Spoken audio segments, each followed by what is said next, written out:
Yo tout le monde, bienvenue sur DB Times, vos vidéos sur Dragon Ball. On va s'attarder sur l'actualité en tout cas qui a bousculé la communauté cette semaine. On va revenir contextualiser cette interview d'Akio Yoku, donc le chef de la Dragon Ball Room et producteur des productions actuelles autour de Dragon Ball, c'est lui qui est responsable de tout ça, qui a sur le site Mantan Web, un site japonais, fait une petite interview, il révélait pas mal de choses, dont beaucoup ont été reprises et réinterprétées, déformées sur internet. Donc on va vous livrer tout ça, plus donner nos avis en deuxième partie. Une deuxième partie à ne pas manquer. Et puisqu'on parle de choses à ne pas manquer, vous devez absolument voir ça. En plus, on a quelque chose pour vous à la fin de ce petit aparté que je fais là, en lien avec l'origine de Dragon Ball. C'est plutôt sympa, vous allez voir. Effectivement, d'autant qu'on a été contacté au sujet d'une mise à jour bien croustillante. C'est simple. Imagine l'un de tes Disney préférés, mais en mode badass. Tu penses à quoi? Le Roi Lion? Peter Pan? Non, l'autre. Ah Alice. Alice au pays des merveilles. Voilà. Dis-toi qu'il existe un jeu où tu peux la jouer en train de mettre des tatanes comme numéro 18 à Vegeta ou aux participants du Tenkaichi Budokai, au sein d'un événement qui s'appelle Alice Adventure. Dedans, on a non pas les participants de la Battle Royale, mais 5 nouveaux champions inspirés d'Alice au Pays des Merveilles, dont justement Alice la Flâneuse, Chat du Cheshire, Chapelier Fou, Valet de Cœur et la redoutable Reine de Cœur. Et vous pouvez obtenir Alice gratuitement, ainsi que de nombreuses récompenses, simplement en ouvrant raid pendant 14 jours. Alice la Flâneuse sera disponible le 7ème jour et son âme parfaite 2 étoiles le 14e jour. 2 étoiles? On n'a pas la 4 étoiles aussi? Non, là non, mais j'ai mieux, car il y a toute l'ambiance d'Alice avec un donjon épique où tu dois affronter la Reine de Cœur et ses sbires pour débloquer un stuff exclusif. Honnêtement, c'est stylé, mais j'ai parlé d'un truc en rapport avec Dragon Ball et notamment ses débuts. Il est temps d'en parler. On vous balance déjà le code Monkey King, comme ça vous pourrez directement obtenir Sun Wukong, le roi des singes, sur lequel est basé Son Goku, qui apparaît ici en tant que champion légendaire. Bon let's go, télécharger le jeu en utilisant notre lien en description ou scanner le QR code qu'on peut voir à l'écran. Au lancement, vous aurez un pack de démarrage avec un champion épique Drake, pas le chanteur, et vous obtiendrez un autre pack de démarrage après avoir atteint le niveau 15, comprenant le champion épique Talia. Ces 2 champions sont disponibles uniquement en téléchargeant le jeu via notre lien personnalisé ou notre QR code. Une fois dans le jeu, venez nous trouver sous le pseudo Léo et Max et devenons des légendes ensemble. Merci à Red Shadow Legends de soutenir cette vidéo, n'hésitez pas à en faire de même en téléchargeant le jeu, et maintenant, place à la suite. Effectivement, on va donc partir sur, dans un premier temps, vous lire les questions, les réponses du coup de l'intervieweur, l'interviewé, et le sujet tournera du coup majoritairement autour de Daima, mais bien plus vous allez voir, et on vous donnera dans un second temps nos avis, parce qu'on a des choses à vous dire, mais on va structurer cette vidéo. On est parti du coup avec la toute première question qui a été lancée. Pourquoi une nouvelle série animée télévisée a-t-elle été lancée? Et du coup, on a comme réponse, l'histoire a débuté il y a environ 6 ans, au moment où nous travaillions sur Dragon Ball Super Chivo. Raconte Yoku, l'idée était de créer une nouvelle série différente des films. Nous avons donc sollicité l'avis de Toriyama à ce sujet. Du coup, ça c'est une première information importante, c'est que le projet a débuté il y a 6 ans. Et là, nous sert du coup le contexte. Rappelons qu'à l'époque de Dragon Ball Super Hero, on apprenait, c'était déjà peut-être Akio Yoku qui nous disait ça, que l'écriture de ce dernier film, Dragon Ball, qui est sorti du coup en 2022, avait été faite en parallèle de Dragon Ball Super Broly, qui, rappelons-le, est sorti en 2018. Du coup, l'histoire du Red Ribbon et tout ça est venue à peu près à la même période, donc vers 2018-2017 peut-être. Rappelons que la série Dragon Ball Super s'est terminée il y a 7 ans, bientôt 8. C'était en 2018, il y avait eu ensuite le film Dragon Ball Super Broly. Si jamais Dragon Ball Daima, le projet a été imaginé il y a 6 ans, effectivement, c'est juste 1 an après. Donc le film Dragon Ball Super Broly venait de sortir, ils ont proposé l'idée à Toriyama Sensei, et on comprend comment ça s'est embrayé. Ça veut pas dire que tout a commencé à être écrit il y a 6 ans, et ça vous allez le comprendre de toute façon avec la suite de l'interview. On continue du coup. Au départ, nous avions envisagé qu'il s'implique de manière assez légère. On parle de Toriyama, je rappelle. Mais c'est tellement investi dans le projet qu'il a fini par prendre en charge presque tout. C'était la première fois que nous lancions une série télévisée depuis 0. Et je crois que Toriyama a trouvé cela fascinant. Contrairement à un film qui est soumis à des limites de temps, ici nous avons eu plus de liberté pour développer l'histoire avec des échanges d'idées fréquents. On remercie d'ailleurs Piccolo Dai Mayonnaise qui a fait la traduction de cette interview qui avait déjà été traduite en anglais. Pour plus de simplicité, on a comparé les interviews. C'était Enomis sur Twitter qui a fait la traduction en anglais. Il y a également nos confrères de Dragon Ball Super France qui ont fait la traduction. Vous pouvez retrouver ces interviews dans la description, bien entendu, ainsi que le site original Mantanweb. Eh bien voilà, vous avez davantage d'informations sur l'implication de Toriyama Sensei. C'est très intéressant. Au début, il voulait a priori pas forcément qu'il soit impliqué à 100%, mais comme c'était lui déjà qui signait les scénarios de tous les films Dragon Ball récents, bon, a priori, il a voulu s'impliquer davantage dans la série animée.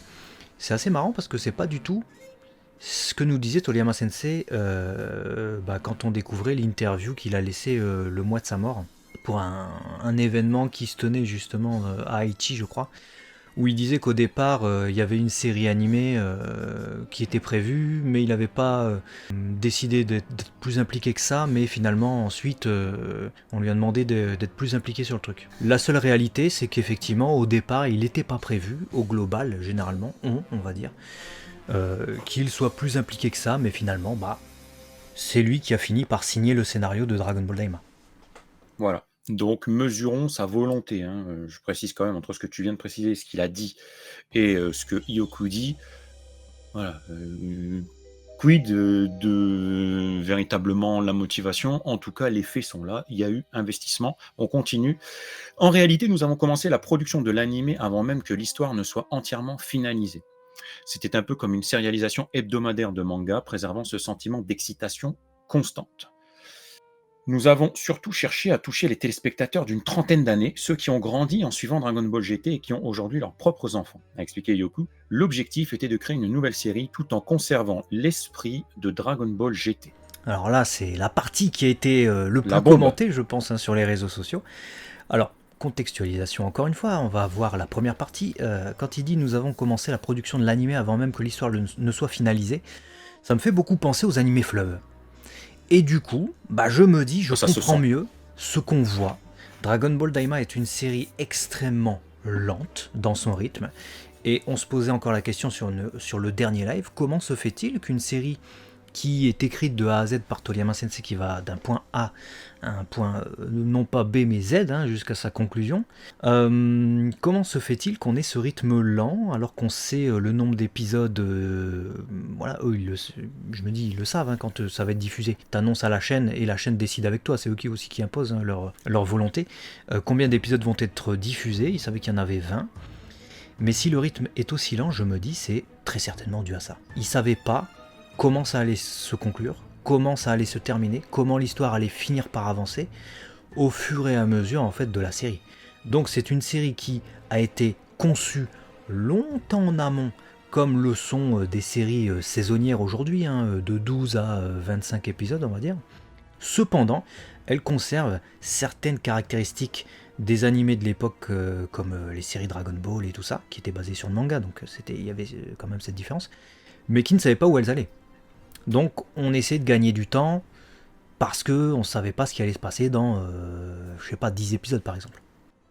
Mais ça s'est senti, et la question qu'on peut vous poser, dites-le nous dans les commentaires, c'est est-ce qu'il n'aurait pas mieux fallu raisonner comme un animé saisonnier et se dire on a 20 épisodes, comment on va le construire, comment on va le découper, comment on va le rythmer, plutôt que d'avancer comme un animé fleuve sans que ça n'en soit un. Voilà. Dites-nous dans les commentaires ce que vous en pensez. Et sur la deuxième partie, liée du coup à Dragon Ball GT, on vous répète quand même que il cherchait à toucher les téléspectateurs d'une trentaine d'années, ceux qui ont grandi avec GT et qui ont maintenant leurs propres enfants. Alors, il y a une phrase qui est revenue partout. C'est pour les enfants, c'est pour les enfants, c'est pour les enfants, c'est pour les enfants.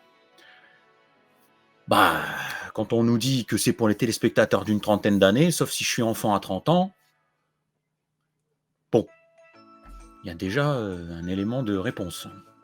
Voilà. Et après, quand je ressens que c'est extrêmement familial, je le dis dans les lives, etc., que pour moi, c'est écrit vraiment pour toucher tout le monde, là, c'est ce qu'il dit. À partir du moment où tu vas pour toucher les trentenaires qui peuvent regarder avec leurs enfants, ça veut dire qu'à la base, tu veux plaire aux adultes, aux fans de la première série, c'est pour ça qu'il y a tous les ingrédients pour plaire aux fans de la première série. euh, ou du manga. Et ensuite, ils veulent toucher les enfants. Malheureusement, je pense que ça les a perdus sur plusieurs trucs, et c'est pour ça que c'est éminemment commenté. Mais j'en reparlerai tout à l'heure quand on donnera nos avis par rapport à la série en elle-même et à la licence à l'heure actuelle. Mais au moins, on a des éléments de réponse qui sont super importants. Et après, la dernière partie, c'est concernant Dragon Ball GT. On vous l'avait dit, avant même que Daima ne sorte, que ça sera une tentative de faire du Dragon Ball GT, mais à l'heure actuelle, quoi. Pour nous, c'est pas une surprise. Si vous suivez la chaîne DB Times, vous êtes déjà au courant de tout ça. Mais oui, bon, bah, c'est à tester, hein, maintenant. Il le dit officiellement, carrément, le producteur, le chef exécutif. Donc, Ouais. Et du coup, on va pas rebondir sur cette partie, mais ça va mettre de l'eau à ton moulin. Dans l'interview, il continuait en disant: notre objectif principal était de toucher un public plus large. Avec le recul, rétrécir Goku a permis d'élargir l'accès pour le téléspectateur. Au départ, nous ne pensions pas que tous les personnages rétréciraient, mais bien sûr, c'est une idée que Toriyama a suggérée. On en revient à ce que tu disais, hein, ce côté public plus large. Voilà. On continue. Si j'étais représenté Grande Tour, à travers l'espace, Daima raconte une aventure dans le grand royaume des démons. Contrairement à Super qui mettait l'accent sur la puissance toujours croissante de Goku, cette série prend une direction différente en le montrant combattre de manière plus dynamique avec son Yoibo. Du moins, c'était la direction qu'on avait beaucoup au tout début de la série animée. C'était vraiment sur ça qu'ils ont fait le teasing, et même il le disait, il le répétait à chaque conférence au New York Comic Con et tout ça, Yoku. Ouais, vous allez le voir combattre avec le Yoibo, etc. Toriyama Sensei disait ça dans ses messages aussi. D'accord, oui. Mais bon, là, si vous avez vu les derniers épisodes de Daima, bon, c'est plus ça. Donc, il a lâché le bâton, quoi. Donc en fait, finalement, on rejoint un peu Dragon Ball Super, hein, sur les derniers épisodes de Dragon Ball Daima. Je trouve que on a quand même, là pour le coup, je mets un peu de mon avis là-dedans, mais on a quand même une similarité, une similitude avec les derniers scénarios qui ont été écrits de toute façon par Toriyama Sensei pour Dragon Ball Super et les films. Ouais. Très clairement, cette recherche de puissance et de transformation. On continue. Toriyama a souligné que beaucoup de gens aujourd'hui ne seraient pas forcément familiers avec l'histoire originale de la quête des Dragon Ball et des combats contre des ennemis puissants, a expliqué Yoku. Nous avons donc pris soin de rendre l'histoire accessible aux nouveaux venus, tout en montrant clairement l'évolution de Goku, même après qu'il soit devenu plus petit. Ok, on commentera cette partie juste après, parce qu'on a des choses à dire justement par rapport à l'idée de vouloir parler à un nouveau public. Il y a des choses qui auraient pu, selon nous, être faites, et on en parle après. Bien que la série soit destinée à un jeune public, elle n'est pas trop enfantine. Nous devions veiller à ce que les personnages et l'histoire restent intéressants. Nous voulions que les parents aient envie de regarder avec leurs enfants. C'est pourquoi nous avons accordé une grande attention à la présentation. Bon, là, j'aurais du mal à garder cette idée en tête pour la partie tout à l'heure plus subjective, où on donne nos avis. Donc, je lui conseillerais de regarder sa propre série. J'ai pas mieux à répondre que cette phrase. Regarde et après tu nous dis si tu penses que c'est cohérent. Continue. Dragon Ball Daima se situe après la saga Majin Buu, mais comment s'intègre-t-elle précisément dans la chronologie globale de Dragon Ball? Donc ça, c'est une question de l'intervieweur. Akira Toriyama a écrit lui-même l'histoire et elle est directement liée à la saga Majin Buu, a confirmé Iyoku. Oui, bon. Ça se passe après, ça. Oui, ça c'est évident que ça se passe après. On nous le dit même dans l'épisode 1, donc... Voilà, et il enrichit son propos par cette phrase: nous voulions montrer à quel point tout est lié. Par exemple, j'ai été surpris d'apprendre que tous les personnages aux oreilles pointues viennent du royaume des grands démons. C'était un détail auquel Toriyama pensait depuis des années. Oui. Oui. Avec le recul, c'est pas le truc le plus choquant. Ouais. Nous continue. Nous n'introduisons pas de nouvelles idées dans l'histoire. Nous découvrons des éléments qui étaient déjà présents dans l'univers de Dragon Ball. Nous ne voulons pas trop nous éloigner de l'essence de la franchise, mais en même temps, nous devons innover pour garder l'intérêt vivant. Trouver cet équilibre est le véritable défi. Ah, c'est sûr que c'est un véritable défi. Si défi il y a, j'ai envie de dire, dans les productions récentes de Dragon Ball, c'est non seulement toucher le public originel, on va dire, et il y a plusieurs générations parmi ce public, mais aussi les nouveaux téléspectateurs, et j'imagine que c'est ce qu'ils veulent faire avec Daima, mais également trouver cet équilibre avec l'œuvre originale et la cohérence même avec les autres productions. Et sur ça, j'admets que c'est une difficulté, et je comprends tout à fait que c'est pas facile. Malgré tout, mais il y a des... Pour moi... Il y a au moins une connaissance minimum à avoir. Bah voilà. C'est le gros souci. c'est qu'il y aurait dû y avoir des garde-fous et beaucoup plus de recherche, je pense, quand tu veux mener à bien ce défi qui est existant, tu l'as dit. Tu fais en sorte de te replonger dans l'essence de ta franchise, des books, des chronologies, les différentes choses pour éviter des écueils. Et ça, c'est factuel, hein, ce qu'on vous dit, hein. C'est pas, il n'y a pas de notre avis là-dedans, c'est factuel. Quand d'un côté on te parle de millions d'années et que de l'autre côté on te parle de 1000 ans, il y a un gros souci, juste tu t'es pas informé toi-même sur ce que tu as travaillé. Voilà, bon. Continuons. Du coup, nous ne savions pas comment cela serait accueilli, mais nous voulions toucher un public mondial. Dans certaines régions, Dragon Ball est considéré au même titre que les séries télé en direct. Nous devons donc réfléchir à la manière de le positionner stratégiquement. Ce n'est pas simplement un animé, c'est un phénomène culturel mondial. Sur ça, je pense qu'ils ont en partie réussi, dans le sens où effectivement Daima a pu se positionner mondialement et diffuser sur des plateformes de streaming presque partout à travers le monde. Dans les pays anglophones, c'est eux qui ont la primeur même, j'ai envie de dire. Et dans les pays anglophones, encore une fois, c'est majoritairement, en tout cas ce qu'on voit sur les réseaux sociaux, bien reçu. Il y a évidemment des gens qui n'aiment pas, mais c'est plutôt bien reçu. Je pense, je ne m'avancerai pas dans cette vidéo-là parce que ça serait trop long à développer là-dessus, mais que culturellement on est très différents aussi. Hein. C'est peut-être pour ça aussi qu'il y a beaucoup de blockbusters aux États-Unis, qu'en France, bon, il y a aussi cette culture des films, des drames, des comédies, des tout ça, beaucoup plus ancré. On fait beaucoup moins de blockbusters. C'est pas tant les budgets, je pense.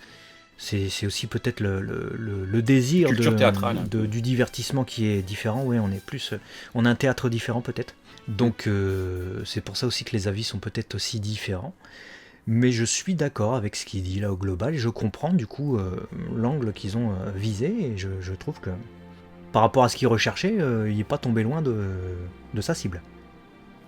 Ça c'est sûr. Après, je vais me faire l'avocat du diable. Faire de l'international avec Dragon Ball, c'est pas ce qu'il y a de plus compliqué aujourd'hui. En ce sens où tu sors du contenu de Dragon Ball un minimum qualitatif visuellement, hein, je parle, parce que le scénario tu ne peux le voir qu'après. Bon, tout le monde regarde. Après, est-ce que ce sera un succès? Je sais pas.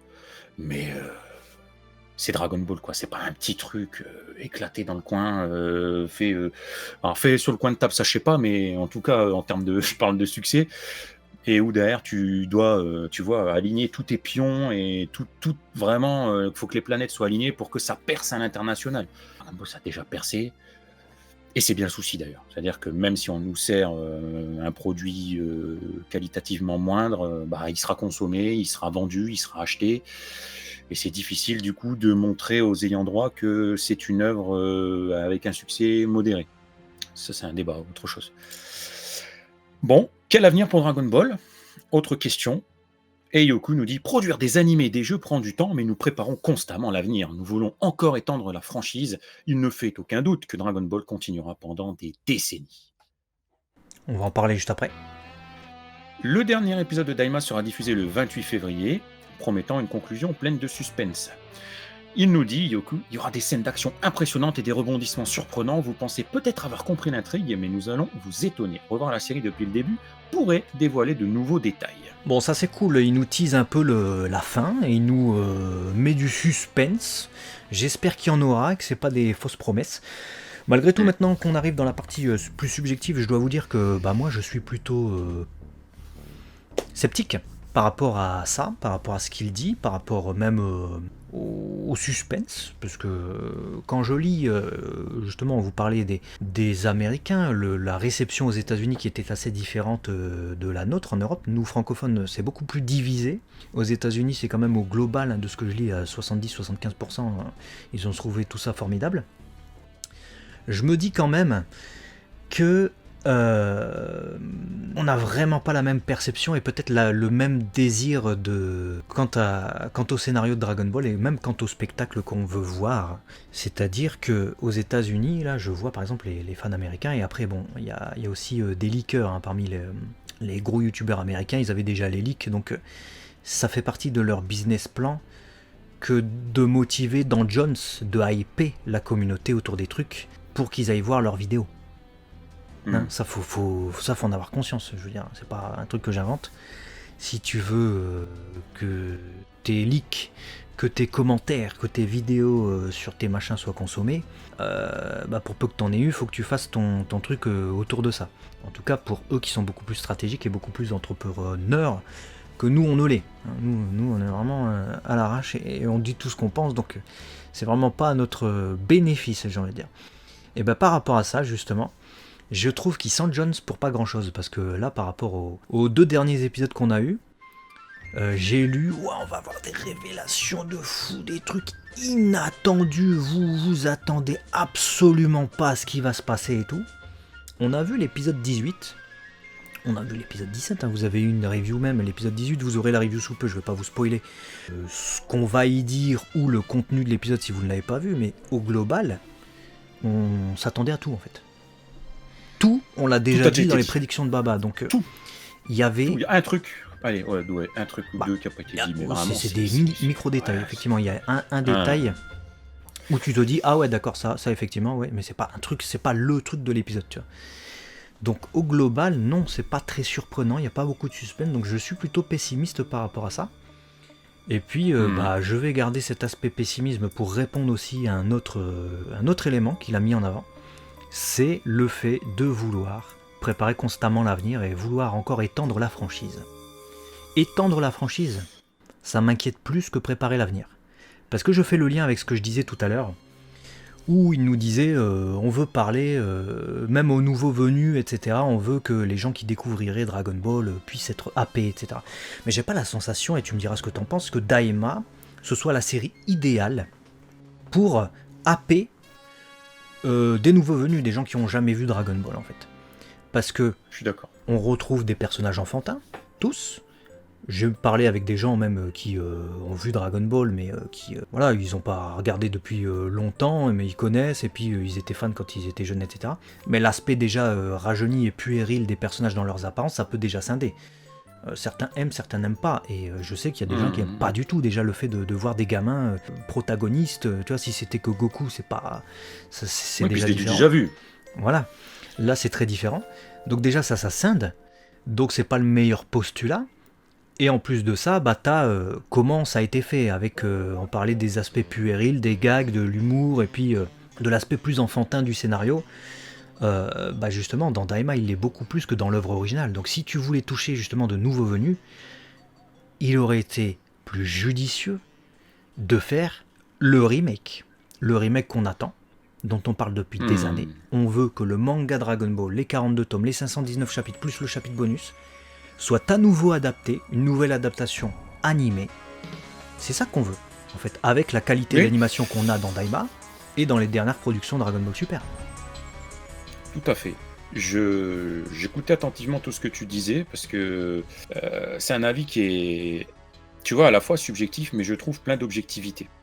Parce qu'en fait, c'est très factuel de dire que, factuellement, on le sait, les goûts et les couleurs sont dans la nature. Reprendre quelque chose qui est déjà fait, ça plaît pas. Ça, déjà, tu pars d'un postulat, tu sais très bien que ça va plaire ou ça va pas plaire. Il y a des gens qui aiment pas qu'on fasse quelque chose qui existe déjà. Moi, le premier. Et il y en a qui vont adorer. Voilà. Donc déjà, tu sais.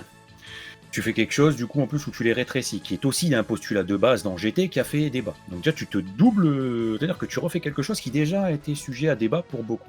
Donc à part, pour moi, servir le propos visuel, c'est-à-dire montrer techniquement ce qu'on est capable de faire, parce que quoi qu'on en dise, Daima, c'est en termes de production animée, d'animation, de réalisation dans les médias récents de Dragon Ball, ce qui s'est fait de plus beau. Je parle récent, je parle pas du film Dragon Ball Super Broly à part, ça c'était quand même exceptionnel en termes d'animation, mais il y avait un style avec Shintani qui était là en tant que directeur, etc. C'est magnifique. Donc, à part nous dire, voilà ce qu'on sait faire, voilà ce qu'on est capable d'envoyer visuellement, en termes de réal, le staff qu'on sait aligner, les animateurs qu'on sait mettre, les seiyuu aussi, voilà, vous avez les anciens, mais vous avez aussi des nouveaux seiyuu. Qu'en pensez-vous? Ça, c'est un beau message. On se dit, ah ouais. Et au sein de ce média, tu montres, et je rebondis sur ce que tu disais, tu fais des clins d'œil à l'ancienne série, puisque tu te veux, comme disait Yoku, comme une... Alors, c'est pas une suite, il a pas dit c'est la suite, mais ça se passe après Majin Buu. Bon, je trouve que les mots sont quand même assez... comment dirais-je, ils ont un double sens. Il y en a plein qui veulent canoniser, hein, pour reprendre ce terme Dragon Ball Daima, en disant bah ouais, mais si, il a dit que c'était après Majin Buu, donc c'est forcément canon. Mais tu peux dire bah non, il a pas dit que c'était la suite. Il a juste dit qu'on a mis une série qui se raccroche à cette partie-là, mais ça peut être une histoire alternative. Juste son point de départ, c'est ça. Nuançons les propos. Ouais, nuançons sur Mais le bref, sujet de la continuité, c'est ça dont tu parles. Le canon, exactement. le mot canon n'existe pas. La continuité existe, c'est la continuité scénaristique de Toriyama Sensei. Mais pour le moment, avec le nombre d'incohérences faramineuses qui existent dans Dragon Ball Daima, Dragon Ball Super, Dragon Ball GT ne peuvent pas se replacer après, c'est impossible. Super Saiyan 3 Impossible. existe, pour Vegeta il n'existe pas dans ces deux séries, Kibitoshi n'existe dans ces deux séries, il n'existe plus désormais dans Dragon Ball Daima. On a maintenant une forme de Super Saiyan 4 également qui n'existe plus dans les autres formes, dans les autres séries. Même si on dit que c'est une forme du Makai, bah, faudra nous dire pourquoi il ne l'évoque pas. Enfin, il y a plein de trucs comme ça, il y a plein d'éléments qui font que la continuité est impossible. Donc, c'est ce qu'on disait, tu choisis la suite que tu veux. Oui, c'est une suite, tu peux employer ce terme si tu veux, mais c'est une suite au même titre que Super. C'est une suite au même titre que GT. Mais elles se mettent pas les trois à la suite, quoi. Voilà. Merci d'avoir du coup apporté un petit peu de précision, si j'avais pas été clair. Et du coup, là où je voulais en venir, c'est que dans cette suite, hein, entre guillemets, vous avez compris, on nous fait des clins d'œil sur l'arc Majin Buu. Et on revient sur ce que tu disais, on nous a montré visuellement, déjà que ça avait déjà été fait avec Chikashi Kubota au sein de Dragon Ball Super Super Shivo. Voilà ce qu'on sait faire si on fait un remake. Voilà ce qu'on sait faire avec l'arc Frieza, avec Cell, avec Majin Buu. Tu te dis, oh ouais, putain, c'est beau. Qu'est-ce que Et c'était beau. on a tous, franchement, je n'ai vu personne, et je sais qu'il y en aura, mais je n'ai vu personne dire oh, les images qui reprennent l'ancienne série, ça pue la merde. On était tous excités quand on a Mais vu c'est ce qu'ils magnifique. étaient capables de C'est faire. C'est trop magnifique. beau. C'est ça qu'on veut. Bah, C'est bien ça qui sûr. va réunir et mettre tout le monde d'accord, parce que visuellement, ça sera beau, donc on sera d'accord avec les moyens modernes de 2025. Voilà ce qu'on sait faire. Et vu que tu sais pas écrire des histoires, excuse-moi, là je donne mon avis, donc je le dis. Soit tu reprends ce qui existe déjà, et t'essayes tu prends 70% de ce qui existe, t'essayes de faire 30% de création et d'innovation, comme dit Yoku. Mais tu mets plein d'incohérences dedans, tu mélanges le public à qui ça doit s'adresser, du coup on sait plus si on est le public cible, on le ressent, tout le monde le ressent.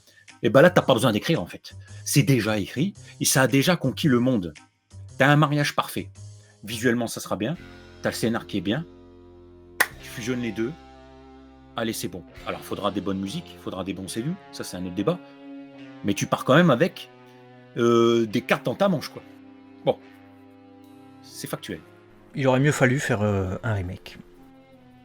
Pour moi, c'est à la lecture de tout ce qu'il dit là, davantage que faire Dragon Ball Daima qui ne fait pas un consensus, et c'est très difficile de faire un consensus, et si j'accorde évidemment des points, des crédits, je ne sais pas quel mot utiliser, mais si je reconnais volontiers le travail qui a été fait, hein, d'une part, mais également les dires d'Yoku, c'est sur la difficulté évidemment de faire ça, de faire ce qui a été fait. Oui, bien Maintenant, sûr.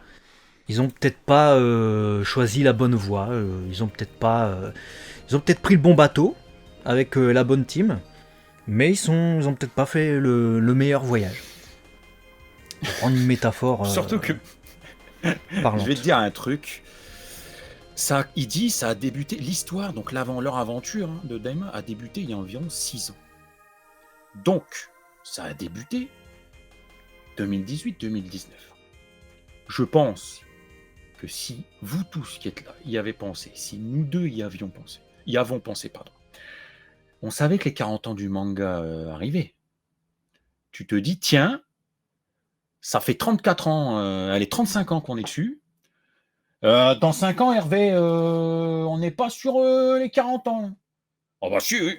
Bah, il nous reste 5 ans, viens, on prépare le remake. On le commence, tranquillou, on a 5 ans d'avance. C'est énorme, hein, 5 ans d'avance, et on prépare comme ça, on a déjà une avance de ouf. Et tu nous balances, bim, 2024, vous allez voir, fin d'année, pour les 40 ans, remake de Dragon Ball. Et là, tu nous dis, ça fait 6 ans qu'on bosse le DOS. Et tu te dis, ah ouais, on va avoir de la qualité du coup, puisque c'est presque comme du saisonnier, c'est-à-dire ils ont pris le temps de le faire. Ils vont pas être dans la course à UAU chaque semaine avec des animations, tu vois. Ben non, ils ont préféré faire du Daima. Et là, aujourd'hui, je sais pas s'ils ont de l'avance ou je sais pas où ils en sont, parce qu'ils ont débuté il y a 6 ans, mais On avait compris avec les diffusions de Daima, certains seiyuu qui étaient présents qui malheureusement ne sont plus. On s'est dit, ils ont au moins 1 an d'avance, peut-être 1 an et demi, on ne sait pas trop. Mais si remake il y a, est-ce qu'ils ont déjà débuté? Quand est-ce qu'ils vont débuter? Pour quand ils vont le sortir? Est-ce qu'ils vont pas le sortir? Tu vois, bon, je trouve ça dommage d'avoir raté le coche. Je suis d'accord. Au profit du... Notamment avec de tels talents. Notamment avec de tels talents et le temps que ça nécessite pour faire ça. T'as parlé de ces 6 années pour faire ce qu'on a vu en fait de Daima.